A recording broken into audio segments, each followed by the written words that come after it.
Ladies and gentlemen, welcome to another Fallout 76 video on the channel. It's time for the update patch notes. It's update day, guys. Today, if you don't know already, the Nuka World on tour is coming into Fallout 76, and with it's coming a lot of changes, a lot of new things. I've done lots of videos covering it all. If you want to check them out, I'll link it at some point in the top corner somewhere, so you can go check out the main things coming in. There's a lot of controversy, you know, because legacies were meant to be getting removed, same as hacked weapons. Then all of a sudden, Bethesda said they need more time. So let's check out what's in the patch notes, because I feel like there could be some interesting stuff in there, fingers crossed. But yeah, hopefully it's not just a bunch of filler stuff. But let's have a read. So first of all, Fallout 76 Nuka World on Tour update, December the 6th. It's going to be bloody hell 25 gig on Xbox, 22.9 gig on PlayStation, 25 on PC via the Microsoft Store, and 16 via Steam. So there you go, big update there, guys, for everyone. I don't know what that puts the game at, but you guys know every time you do an update for Fallout, it says it's going to be 10 gig and it turns out being 3 gig, and some people ends up being 70 gig. So let me know in the comments what yours is. Anyways, let's have a look. So the Nuka World on Tour Traveling Roadshow has finished unpacking their tents, stocked the Nuka Cade with rewards, and is ready for visitors. Venture to the fairgrounds west of Lake Reynolds in the Ash Heap to play 3 brand new events, earn rewards in the Nuka Cade, and unleash the largest region boss we've ever implemented into Fallout 76 to date, the Ultra Sight Titan. There you go. So there's 3 new events, guys. I've gone over them quite a few times now in a few videos. So we've got Spin the Wheel, which is you go in, spin a wheel, all of a sudden it tells you to defend certain points against random enemies. You've got Most Wanted, where you go in, it's like an old western town. You've got to loot up different what they're called again, bloody safes and stuff like that, and then you put it in a wagon, defend the wagon. That's it in a nutshell. Tunnel of Love is an old ride that's broken down. You've got to go in, repair all the stuff, defend against enemies, and then celebrate with a wedding ceremony, because why not? But there you go.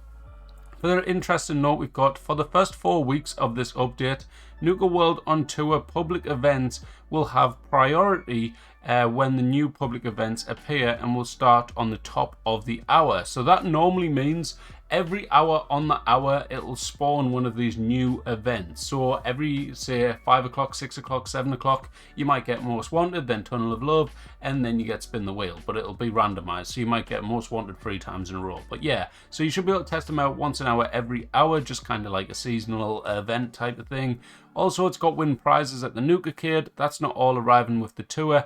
Grab a fistful of caps and head to the Nuka Cade to try your hand at carnival games. These include the Bandit Roundup, Nuka Zapper Race, Whacker Commie, and we're also proud to introduce a Bottle Blaster, which will truly test your might. As you play, you will earn Nuka Cade points, and you can redeem them for exciting prizes. So basically, you can go around, do the different bits and bobs around there, including the Nuka Zapper and also the Whacker Commie, and that'll give you these new points where you can go to the back of the actual Nuka Cade and go to a terminal and trade them in for different things. You can get like the Thirst Zapper weapon, different camp items and stuff like that.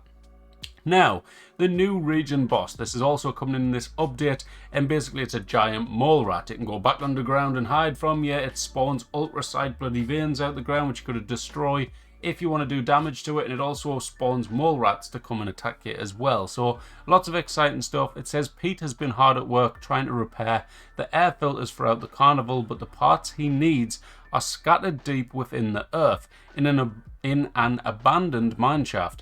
He's also convinced that a massive creature has made its home down there.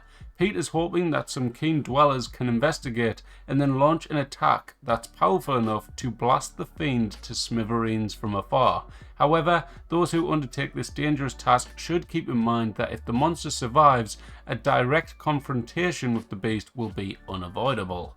Then we've got the new Season 11 Nuka World, ladies and gentlemen. So, with this is bringing in a whole bunch of new items relating to Nuka Cola. I'll not read through all this, it shouldn't say anything too exciting, but it's also bringing in these new scout banners. Now, I did do a video explaining how these things work according to the data mines, but let's have a look. So we've got Battle Medic. Scout banners bonuses are Battle Medic, which is heal 20% HP, Battle Driven, restore all AP, Battle Forged, repair weapon condition by 10%. Battle Hardened, repair armor condition by 10%. And Battle Vision, highlight enemies for 5 seconds. So that's interesting. So according to the data mines, right, since the data mines has happened, they've actually, by the look of it, I think they've changed the name of the different points here. And they've actually taken, well, they haven't mentioned at least the other bits to it as well, because there's a couple of little bits and bobs that come with it as well. So interesting to see what happens with this. But yeah, so these banners grant 1 of 5 bonuses that will last for you and any players in the vicinity when the banner is raised. But yeah, it's very brief there. So basically, I do have a video going over all this. I'll have to test them out in game, make sure they are as described in the data mines, but of course servers are currently down. I'll have to do that at a later date. Then there's also the new feature coming in, the ammo storage box. This is Fallout First users only, and it's basically included in the price. You don't have to pay any extra, and you can go in there, put unlimited ammo. You've also got all right, here we go. This is the actual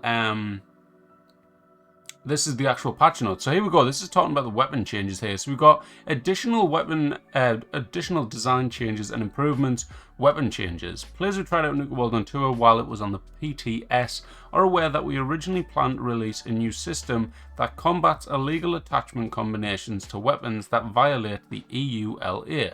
We need a bit more time to implement this than originally projected, and as a result, we will not be releasing it in today's update. As we continue to work on it, we will keep you up to date on its arrival in the future inside the vault. So still no update. I was hoping maybe in the patch notes it'd say something on it, maybe like expect this by January or something like that.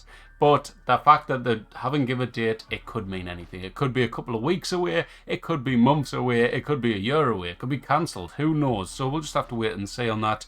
Going on to the bug fixes now, guys. This is the whole list right here. There is quite a lot to go through. Bloody hell, good job I made a coffee before this, because we're going to be drinking as we're going through, guys. So let's have a look. Armor paint, supplying the Raiderish paint now correctly updates the item name. Headwear, fixed various instances where facial hair would be removed when equipping the Trench Runner headwear. Previews, various adjustments to item previews in the build menu. The Heat Eater Power Armor lamp now points in the correct direction when applied to the Union Power Armor. That's the one that came in with that Doritos event thing that went on. We've also got various fixes to Raider Power Armor helmet skins and Hellcat Power Armor helmet skins to fix headlamp issues. I don't know what it is in this game, but headlamps have a lot of issues. We've also got Power Armor. The Wasteland Knight Power Armor paint no longer makes the player's head appear to be floating. Ideal. Enclave paints for the plasma weapons now display correctly when changing and applying weapon mods in all views. Now going on to camps and workshops, you've got the arm wrestling machine, applied a fix to the animation while in use. Blueprints, fixed an issue causing blueprints with the Nuka-Cola billboard to give a false floating error. Build mode, atomic shop items purchased through the workshop menu can now be placed immediately and no longer require the player to exit and re-enter build mode. So that's a pretty decent one, I suppose. Concrete mausoleum, furniture placed inside the mausoleum now snaps to the structure floor instead of the ground. Mole rat generator, the medium mole rat generator now uses the correct destruction model. Now that's going to be an interesting one to see, because of course people like to destroy things with flamethrowers and stuff to give it a different look or something like that. So it's going to be interesting to see the difference that's made. Nuka-Cola thermometer now correctly disappears when destroyed. Pumpkin racks, pumpkin carvings and pumpkin racks are now destructible and can be repaired. Rest in pieces address an issue preventing wallpaper to apply to the left top wall slant. Okay, that's very precise and stuff, but never mind. Standing Sage Torch now requires wood to build and correctly uses the wood destruction sound effects when destroyed.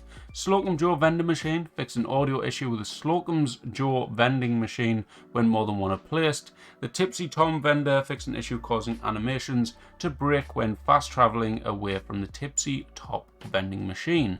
Wall weapon rack, chainsaws can now be displayed properly. Wildwood Tavern expanded passive power in the Wildwood Tavern to cover all floors. So that's a nice fix as well for camp builders. They're using that prefab.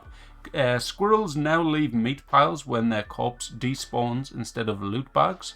And then we've got a bunch of event fixes. Jesus, let's have a look at these then. So we've got a satisfied conscience. The intercom scene will no longer trigger again on relog after defeating the waves of robots. I can't even think off the top of my head what a satisfied conscience is, but never mind. We've also got satisfied conscience. The Vault 96 security key card can now be locally looted. Barbar Black Sheep fixed an issue with objective progress tracking. I swear back in the day people told me you can't say that anymore, but interesting. Anyways, BattleBots fixed an issue where the keypads could become unresponsive if the event ran more than one on a server. Bucket List Ansel Abraham's corpse will no longer spawn at the White Springs. Campfire Tales Scout Leader Penny now says appropriate voice lines if interacted with during the boss sequence. Disarming Discovery addressed an issue causing Dagger's body to occasionally not have the key. Disarming Discovery, Dagger will no longer appear in her throne room until players have agreed to investigate Dagger's den. Is that not a quest rather than an event? And a satisfied conscience, is that not an event? I don't know. I feel like it is. Distinguished guests, robots, waiters now have specific quest targets on them when the player gets within a reasonable distance. Thank God, because it can be a nightmare to find. Dogwood Die-Off, we've got players can now travel to fertilizer locations without exiting the event. Happy days. Here to Stay, players with the Cannibal perk equipped will no longer eat the bodies of the settlers at Aubrey's camp before searching them. Hide and Seek and Destroy fixed an issue allowing the player to receive a duplicate keycard. Hunter for Hire Liebowitz will no longer take a Deathclaw egg from the player after being intimidated. Isolated Cabin, players will no longer still be prompted to investigate the corpse at the isolated cabin after quest completion. Feed the People, food canister quests will no longer have weight and will be cleaned up properly upon event completion. Does that mean they get removed out your inventory after the actual event? I hope so, because that would be ideal, and the fact that they don't have any weight is also ideal. Moonshine Jamboree, enemy waves 2 and 3 correctly play their unique combat music. Locally looting Jesus Sunday's holotape now correctly progresses the quest. One Violent Night addressed an issue where some melee weapon swings would not count directly toward the quest objectives. Tea Time, players who join late will now correctly hear Sweetheart's announcements throughout the event. And then we've got some 4 expeditions, thankfully. Hopefully there's something to do with crashing, because that's all I hear. Anyways, audio addressed an issue causing the Fanatics Manhunter's minigun sound effect to continue after death. Isn't that just... Alright, okay, no, Fanatics Manhunters. I hope they fix that audio issue in general, because that happens a lot at different events. Dog Ex Machinima, the Rusty Protectron, will no longer walk into the Desperate Refugee when returning. Ashes to Fire, optional objective to rescue the helpless survivors, will no longer reappear on re-entering the mission after it's been failed once. From Ashes to Fire again, we got players can no longer kill the Fanatic Foreman outside of his intended combat phase. Gameplay addressed an issue that could cause players to become control locked while joining a teammate's expedition from the map. Players will now be kicked out of expedition instances when the leader leaves the team. I thought that happened anyways, but never mind. Worlds, Fallout Worlds, custom weather settings now correctly applies to expeditions. That could be pretty interesting depending on the weather settings you put on. UI addressed an issue causing legendary rewards fanfare to occasionally remain on the screen longer than intended. Addressed an issue causing the rewards screen to not display legendary rewards. Nice little fix there. Fixed an issue that could cause sludge effects to appear at the expedition starting point. No mention there about crashes or anything, like fixed an issue stopping a crash or blah de blah, so interesting there. General looting, we've got learning plans for certain weapons and armor now allows them to appear in loot. Isn't that meant to happen anyways? I don't know, I feel like it should. Backpacks, fix the attachment on the Wasteland Wanderer's backpack flare. Consumables, White Russian, Hard Lemonade and the Sweetwater Special Blend now work with the Quack Surgeon perk. Headwear, lower face coverings can no longer be equipped with the Wasteland Werewolf headwear. The following items now can be worn with headbands: Communist Commander hat, Communist Militant hat, Hooded rags, Insurgent hat, Mummy mask, Treasure Hunter outfit hat, and the Vault Survivor hood, as well as the wrapped cap. God, this is a long bloody thing. Right, keys. Players can now drop the reactor interlock keys. Magazines, backwoodsman now grants plus 50% tomahawk damage instead of 30. We got a buff, ladies and gentlemen. Alright, my personal terminal. Miscellaneous quests to repeatable and daily quests now appear in the Pip-Boy's daily quest tab. Power Armor, the Fanatic Jetpack Power Armor mod can now be applied to all parts of the Hellcat Power Armor. What? Power Armor? The Fanatic Jetpack Power Armor mod can now be applied to all parts of the Hellcat. Should that not be cannot? I thought that was a glitch. I thought you weren't meant to do that. Why have they announced that that can be done? That can already be done. I'm confused with that one. Does it mean you can't do it? I don't know. That doesn't make any sense to me. Red Rocket Core quest items now appear in the transfer nearby corpses menu. Skins, nuclear winter weapon and armor skins can no longer be traded. Survival tent implemented a fix to the sleeping animation that caused the camera to clip through the lean-to survival tent. Localization. Look at this patch, guys. Look at this patch. Localization. Various localization fixes. Thanks, Bethesda. Appreciate that one. Jesus. NPCs. Black Eye will now get out of bed before talking to players. Light allies. Fix an issue preventing light allies from spawning near new camp locations. Vendor adjusted Tommy Tento's standing position at the White Springs location.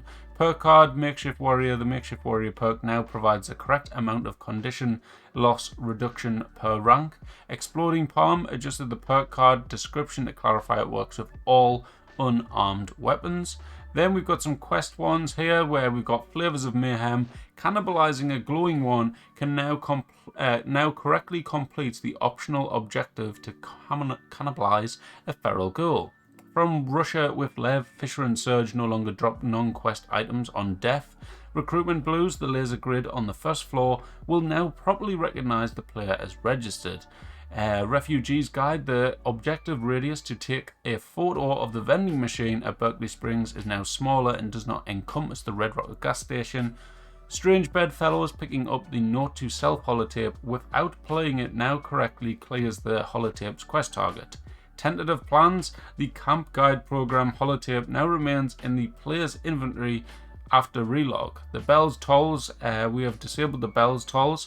Players no longer hear Melody Larkin asking them to investigate over their radio at odd times. Don't even know what that is. Vital equipment, address an issue that may cause quest items to remain in the player's inventory after completion. Then we've got a few more to go. We've got stability, power armor, fix an issue causing server not responding error.